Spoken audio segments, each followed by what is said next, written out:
Crisis for Keir Starmer, as Labour suspends 11 councillors in escalating WhatsApp scandal. Labour's deepening WhatsApp controversy took another dramatic turn on Tuesday, with the party suspending 11 councillors as the fallout from offensive leaked messages intensifies.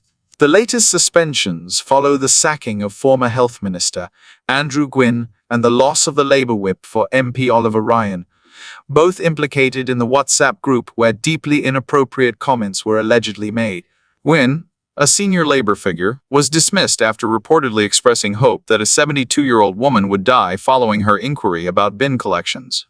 He is also alleged to have joked about a constituent being mown down by a truck. Meanwhile, Ryan, who secured the Burnley seat in Labour's landslide last summer, was placed under administrative suspension on Monday as scrutiny of the group's members continued. A Labour Party spokesperson confirmed the councillor's suspension, stating, "As soon as this group was brought to our attention, a thorough investigation was launched in line with the Labour Party's rules and procedures. Swift action will always be taken where individuals are found to have breached the high standards expected of them as party members." The 11 councillors, believed to be from Tameside and Stockport in Greater Manchester, include Gwynn's wife, Alison, further entangling the scandal within Labour's ranks.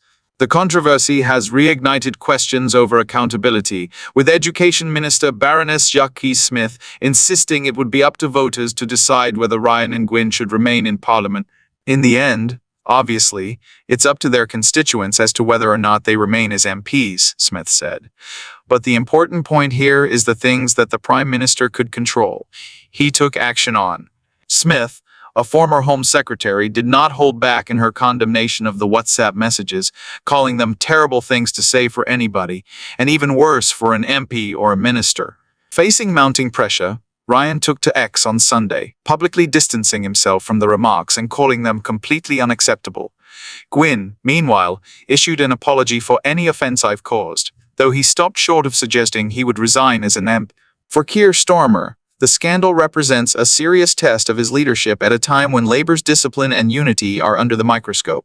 Having painstakingly rebuilt the party's credibility in the wake of past controversies, Starmer now faces the challenge of proving that Labour has truly changed, and that this latest crisis will not derail its path to power. Labour's mask slips, and it could be Starmer's Achilles heel for voters watching Labour's trajectory. A troubling question has now found an unsettling answer. The latest WhatsApp scandal isn't just a pre-disaster. It lays bare an undercurrent of toxic tribalism that continues to fester within the party's ranks. The revelation that a former health minister, personally chosen by Keir Starmer, could joke about the death of a 72-year-old non-Labour voter will rightly leave many questioning the party's true character. For pensioners, the controversy lands with a particular sting. Many already felt betrayed when Labour scrapped universal winter fuel payments. Now, they may well wonder if these crude private remarks reflect a deeper disdain.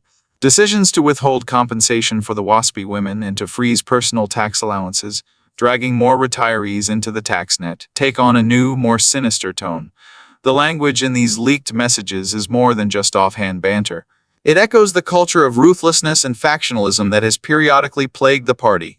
From the internal feuds of the Blair-Brown years to the deep toxicity of Labour's Liverpool branch, documented in its own 2021 report, allegations of bullying and dysfunction have long dogged its reputation. The anti-Semitism scandals of the Corbyn era drove Labour into one of its darkest periods, prompting the resignation of veteran MP Frank Field, who warned of thuggish conduct and a culture of intolerance. Keir Starmer's leadership was supposed to mark a clean break from that path. His overhaul of Labour's image, culminating in a landslide victory, was a political masterclass.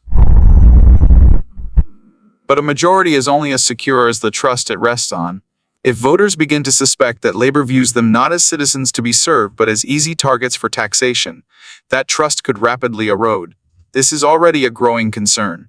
Farmers fear being stripped of land they have worked for generations due to an inheritance tax squeeze. Parents who have scrimped to send their children to independent schools now face punitive tax hikes. Employers warn that higher national insurance contributions will stifle job creation, making it even harder for young people to get a foot on the ladder. Meanwhile, militant trade unions have secured generous pay rises while hard-working families see no such recognition. Voters will ask, where is the fairness? Why does one group receive the government's ear while others are left to foot the bill?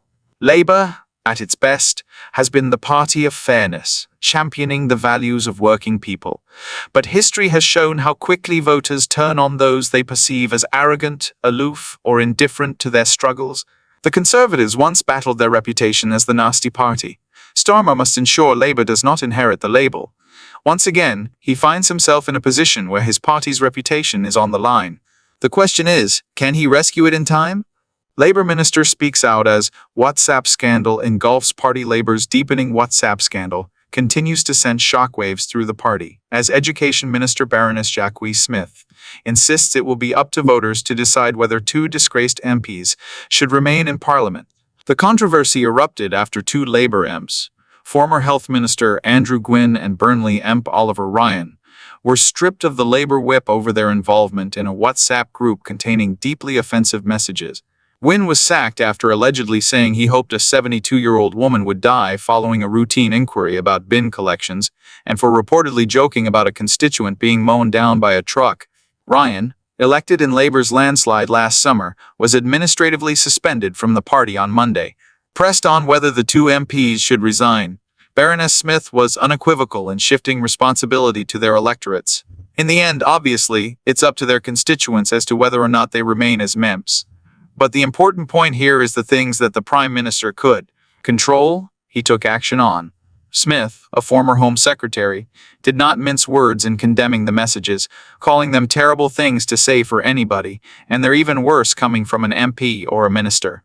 The scandal has raised further questions about Labour's handling of internal complaints, with reports emerging that senior party officials were repeatedly warned about the WhatsApp group long before the messages became public.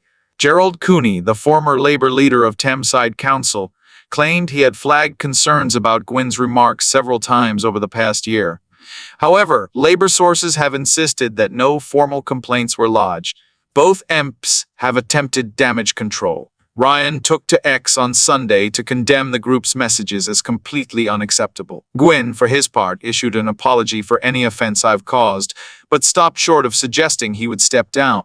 Adding another layer of controversy, Labour's newly appointed Health Minister, Ashley Dalton, faced scrutiny over past remarks on gender self-identification.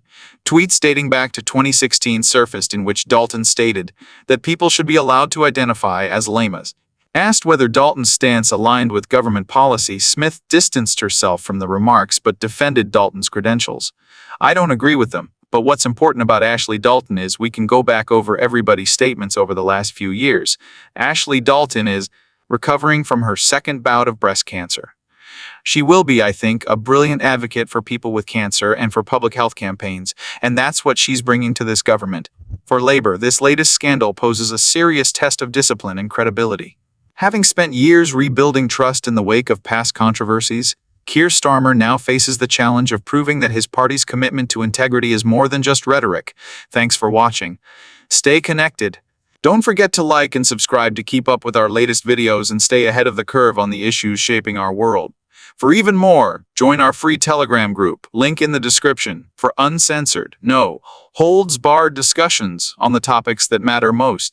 Be part of the conversation. Your voice counts.